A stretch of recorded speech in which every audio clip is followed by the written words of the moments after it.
Hello and welcome back to the channel.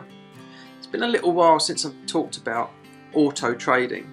This video is going to be pretty much an update on my journey since I switched to auto trading using software to automate my placing trades. I've had a few people ask me how I'm getting on with it, and yeah, that's essentially what this video is being made for. So I've got my little notebook. I'm going to run through what's been happening over the last 10 months since I talked about what auto trading was and my journey, where it started. So in the last video I pretty much told you what auto trading was, so I'm not going to go too much into depth of that now.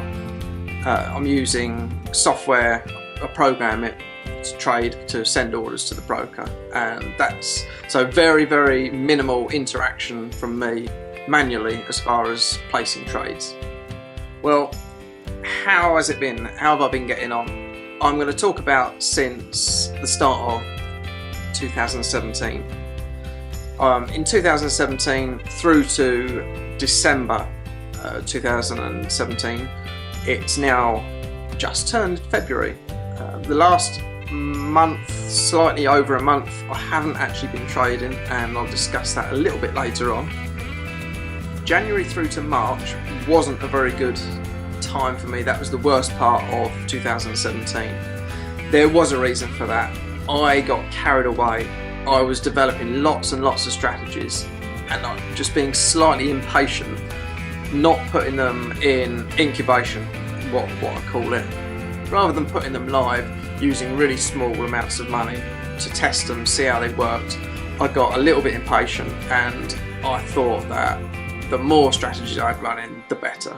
And it turns out those probably 5 or 6 strategies that I'd kind of rushed and put into live trading straight away actually done quite badly, so badly that it took the profits away from my more robust strategies that I've been trading prior to that. So the first 3 months wasn't a particularly good period for me. I analysed it after that first 3 months, and it was really clear what I'd done, and I simply just got rid of those strategies, put them back on the watch list to monitor them that way. So from March onwards we had another 8 months trading, and pleased to say that 6 out of those 8 months ended as a positive month. Had 2 very small losing months, but the other 8 were positive months. So overall, really happy with the numbers, and that took me up to December 2017. Throughout that 11-12 month period in 2017, I had a few technical problems, as you can expect from any system that's totally automated. They were mainly sort of connection issues between the broker or the data feed and my software. Pleased to say, very minimal. Normally an update with the software cured the problem, or just a hot fix in the software cured the problem. I probably had 2 or 3 maybe throughout 2017, and right up till December I was really quite happy, really quite confident with the technical side of things. So that was great, up until my broker Oanda decided to change the rules. What Oanda decided to do, down to a European regulation I believe, they decided that they were unable any longer to accept orders being sent through to them, Oanda, as a broker via third-party software. So I'm using multi-charts to automate and send the orders through, which they regard as a third-party software. I don't know why, but part of this EU regulation, they decided that now I'm unable to automate the trading. I can actually use multi-charts as a trading platform to send the orders, but they have to be manually, I believe.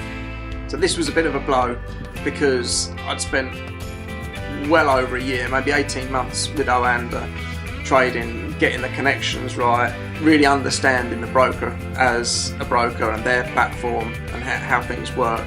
And then within probably 2 or 3 weeks of getting the email saying they were saying, you know, you can't do it anymore. So that was a bit of a blow. However, although it was a bit of a blow, I still say it's a bit of a blessing in disguise, because I had been meaning to switch brokers for quite a long time. Oanda were great, but their spreads aren't the smallest. I knew I could get better prices from another broker. Looking at other brokers, there were a few choices, but the main ones that came up were IB, or Interactive Brokers, or LMAX. I believe, well, I know they both work in conjunction with multi-charts.